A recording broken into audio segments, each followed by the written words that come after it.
love, the heart that we ought to have, that a man and the wife, the husband and the wife ought to have. And in fact, it says in verse 23, it says, and Adam said, this is now bone of my bones. It's saying that he recognized, the Lord gave him discernment, recognition, and said, this is now bone of my bones and flesh of my flesh, and she shall be called woman, because she was taken out of the man. Taken out of the man, the Lord then brought her back to the man. And look at now the principle that follows and the thing that follows as a result of that initial union, initial marriage, and initial coming together. It says therefore. That's what therefore means, because of what he did in the first union, and because of what God had performed and what he had done for Adam, bringing Eve unto him.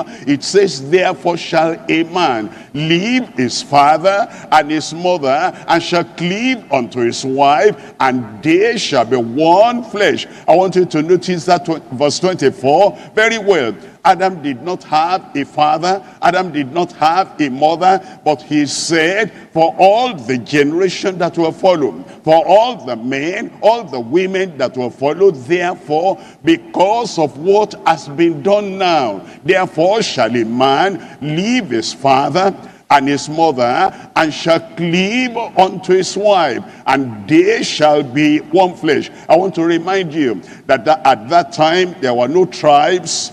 At that time, there were no nations. At that time, there were no generations of people. At that time, there was no denomination. At that time, there was no religion as such, that is this religion, and that religion, so that people will say, well, we practice this because of our denomination. We practice this because of our religion. Before any of those things came to the world, it says, at the very foundation of marriage, at the very foundation of uniting a man and the wife together, therefore shall a man leave his father and his mother, and shall cleave unto his wife, and they